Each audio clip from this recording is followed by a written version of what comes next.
Shalom, kembali lagi bersama di dalam renungan hari ini intim dengan Allah. Mari kita sama-sama siapkan hati kita. Kita mau bersyukur kepada Tuhan sebab Dia baik. Hari ini ada semua karena anugerah Tuhan. Hari ini kita boleh menikmati kebaikan Tuhan, semua karena kasih setianya dalam hidup kita. Terima kasih Bapa yang baik. Terima kasih Tuhan, terima kasih. Semua karena anugerah-Mu hari ini ada. Bukan karena kuatku, namun karena Roh-Mu. Ku bawa hatiku, penyembahanku, ku semakin berkurang, Yesus makin bertambah. Mengikut Yesus, itulah kesukaan hatiku. Ku lepas semua hakku untuk mengenal kehendaknya di hidupku. Mengiring Yesus, itulah kekuatan hidupku. Ku yakin anugerahnya mampu jadikanku hamba yang berkenan selalu.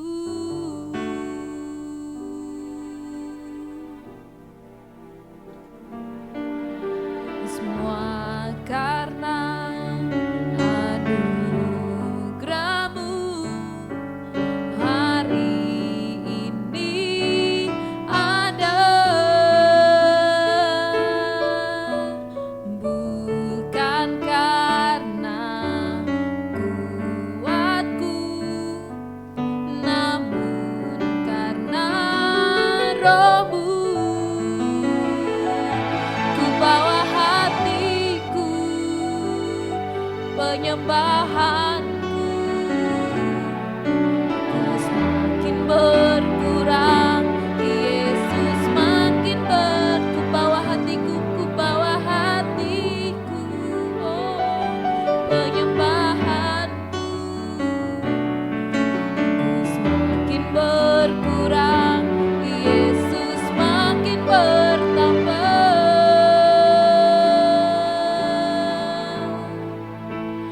Mengikut Yesus, itulah kesukaan hatiku. Ku lepas semua hakku untuk mengenal kehendaknya di hidupku. Mengiring Yesus, itulah kekuatan hidupku. Ku yakin anugerahnya mampu jadikanku hamba yang berkenan selalu.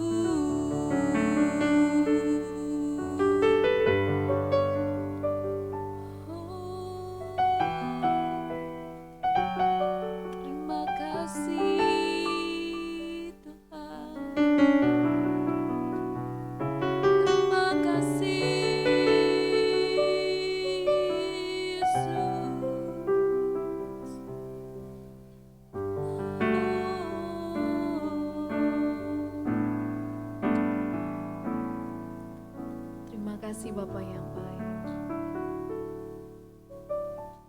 Ini ungkapan hati kami Tuhan, bahwa mengikut Tuhan adalah kesukaan hati kami, kekuatan hidup kami. Terima kasih Engkau selalu menyertai kami ya Bapa. Terima kasih. Dan saat ini kami siapkan hati kami untuk mendengar apa yang hendak Tuhan sampaikan bagi setiap kami. Terima kasih Bapa, di dalam nama Yesus. Haleluya. Amin. Shalom Bapak Ibu dan Saudara-saudari, kita berjumpa kembali dalam program Intim dengan Allah. Bapak Ibu dan Saudara-saudari, pembacaan firman Tuhan dan renungan pada hari ini berjudul Persembahan yang Terbaik. Firman Tuhan yang akan kita pelajari bersama pada hari ini terdapat pada Bilangan pasal 28, 29, dan juga Bilangan yang ke-30, dengan perhatian khusus pada Bilangan 29 ayatnya yang ke-39. Demikianlah firman Tuhan di dalam Bilangan 29 ayatnya yang ke-39. Itulah semuanya yang harus kamu olah bagi Tuhan pada hari-hari rayamu sebagai korban-korban bakaranmu, korban-korban sajianmu, korban-korban curahanmu, dan korban-korban keselamatanmu selain dari korban-korban nazarmu dan korban-korban sukarelamu. Bapak Ibu dan Saudara-saudari, di dalam ayat ini terdapat 6 jenis korban. Yang pertama adalah korban bakaran. Korban bakaran adalah jenis persembahan yang paling tua pada orang Israel. Dalam Kejadian pasal 4, jenis korban ini telah dilakukan oleh generasi pertama mereka, generasi pertama manusia, yakni Kain dan Habel. Korban bakaran hanya dilakukan untuk Tuhan. Korban bakaran ini sangat menyenangkan hati Tuhan. Korban bakaran bertujuan untuk menghapus kesalahan yang telah dilakukan dan bersyukur kepada Tuhan atas semua berkat yang telah diberikan. Yang kedua, korban sajian. Korban sajian adalah bentuk persembahan kepada Tuhan dari hasil pekerjaan orang Israel. Hasil setiap pekerjaan orang Israel haruslah dipersembahkan kepada Tuhan. Makna mendalam dari korban sajian ialah pengucapan syukur kepada Tuhan atas persediaan makanan dalam memenuhi kebutuhan hidup sehari-hari. Tuhan pencipta alam semesta dan segala isinya sebagai sumber kebutuhan manusia patut dipuji dan dimuliakan. Manusia patut berkata kepada Tuhan demikian, sebagian dari hasil bumi yang kami peroleh patut kami persembahkan kepada Tuhan. Yang ketiga, korban curahan. Korban curahan adalah korban yang dipersembahkan kepada Tuhan dengan cara dituangkan terhadap sesuatu. Di dalam Kejadian 35 ayat 14 dikatakan bahwa Yakub mencurahkan sesuatu ke atas tugu batu. Yang keempat, korban keselamatan. Korban keselamatan adalah korban yang dipersembahkan secara sukarela kepada Tuhan atas kebaikannya untuk menghapus dosa umatnya. Jika Tuhan berkenan menghapus dosa umatnya semata-mata karena kebaikannya. Tindakan penyelamatan yang dilakukan hanya karena kasih-Nya. Manusia tidak memiliki sesuatu yang patut dipertimbangkan Tuhan untuk menyelamatkan mereka. Karya penyelamatan yang dilakukan berdasarkan kasih dan keadilannya yang sempurna. Hal inilah yang disyukuri umatnya melalui korban keselamatan ini. Yang kelima, korban nasar. Korban nasar artinya persembahan yang dilakukan secara sukarela karena bernasar atau berjanji kepada Tuhan. Beberapa tokoh Alkitab yang bernasar kepada Tuhan ialah Yakub saat melarikan diri dari ancaman kakaknya Esau, di dalam Kejadian 28 ayat 20 sampai dengan 22. Kemudian Yefta sebelum berperang melawan Bani Amon, ia bernazar, jika aku selamat dari peperangan melawan Bani Amon, apa saja yang keluar pertama kali dari pintu rumahku akan saya persembahkan kepada Tuhan. Hakim-Hakim 11 ayat 30 sampai dengan 31. Ternyata yang keluar pertama kali adalah putrinya. Kemudian berikutnya adalah Hana, yang kemudian bernasar akan mempersembahkan anaknya kepada Tuhan. 1 Samuel 1 ayatnya yang 11. Yang keenam, korban sukarela. Korban sukarela adalah persembahan yang diberikan orang Israel kepada Tuhan yang dilakukan dengan senang hati. Dilakukan dengan hati yang tulus, ikhlas, dan kerelaan hati yang mendalam. Tanpa disadari, terdapat orang yang mempersembahkan sesuatu kepada Tuhan karena kebiasaan dan formalitas. Tetapi persembahan sukarela dilakukan oleh dorongan kerelaan hati yang senang karena kasih karunia Tuhan dalam kehidupannya. Bapak, Ibu, dan saudara-saudari, semua jenis persembahan yang dipersembahkan orang Israel kepada Allah adalah gambaran Yesus Kristus sebagai anak domba Allah yang mengorbankan dirinya di kayu salib untuk menebus dosa manusia seisi dunia. Tidak terdapat persembahan yang lebih sempurna daripada pengorbanan Yesus Kristus di kayu salib.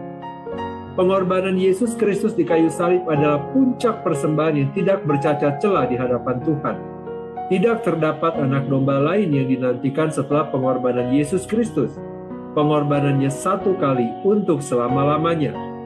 Yesus Kristus mengorbankan dirinya untuk menebus kesalahan manusia telah dinubuatkan oleh Nabi Yesaya di dalam Yesaya 53 ayatnya yang ke-10. Di Indonesia terdapat konsep dalam mempermudah pemahaman kita tentang pengorbanan Kristus, yakni menebus atau menggantikan dan atau menjadi tumbal. Kematiannya untuk menebus manusia berdosa atau menggantikan manusia berdosa dan atau menjadi tumbal karena manusia berdosa. Mengorbankan diri adalah jalan yang harus ditempuh untuk memperdamaikan manusia berdosa dengan Allah. Inilah kabar baik bagi manusia berdosa seperti tertulis dalam 1 Petrus 1 ayatnya yang ke-18 sampai 20 demikian. Kamu telah ditebus dari cara hidupmu yang sia-sia, bukan dengan barang yang fana, bukan pula dengan perak dan emas, melainkan dengan darah yang mahal, yaitu darah Kristus, yang sama seperti darah anak domba yang tidak bernoda dan tidak bercacat. Bapak, Ibu, dan saudara-saudari, apa makna firman Tuhan ini untuk orang-orang Kristen saat ini? Mempersembahkan segenap kehidupan kepada Tuhan, mempersembahkan pikiran kepada Tuhan, mempersembahkan sikap hati kepada Tuhan, mempersembahkan perbuatan kepada Tuhan. Inilah ibadah yang sejati. Konsep ini terlihat jelas di dalam Roma 12 ayat 1 demikian. Karena itu saudara-saudara, demi kemurahan Allah, aku menasihatkan kamu supaya kamu mempersembahkan tubuhmu sebagai persembahan yang hidup, yang kudus, dan yang berkenan kepada Allah. Itu adalah ibadahmu yang sejati. Setiap orang yang telah ditebus oleh pengorbanan Kristus berarti hidup adalah milik Tuhan sepenuhnya. Karena itu harus dikembalikan kepada Tuhan dengan sepenuhnya. Setiap orang percaya tidak berkuasa atas hidupnya, tetapi Yesus Kristus yang telah menyelamatkannya. Seperti tertulis di dalam Roma 5 ayatnya ke-9 sampai dengan 10, setiap orang percaya telah memiliki kepastian keselamatan karena pengorbanannya. Kiranya Tuhan memberikan hikmat dan akal budi kepada kita sekalian dalam memaknai firman-Nya, sehingga kita semakin memahami rencananya di dalam dan melalui kehidupan kita. Demikian renungan pada saat ini, kiranya Tuhan memberkati. Mari kita berdoa. Bapa yang baik, kami mengucap syukur kepadamu untuk kasih-Mu kepada setiap kami, atas semua anugerah yang telah kami terima sampai dengan saat ini.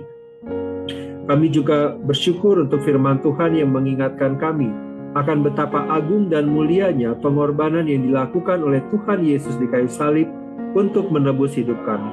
Kami seharusnya binasa oleh karena dosa dan pelanggaran kami, tetapi oleh karena kasih-Mu yang besar, kami beroleh keselamatan. Ini bukan karena hasil usaha kami maupun kebaikan kami, tetapi adalah oleh anugerah Tuhan. Oleh karena itu, pimpinlah kami ya Tuhan, untuk kami dapat menjalani hidup kami sebagai bentuk syukur kami kepada Tuhan.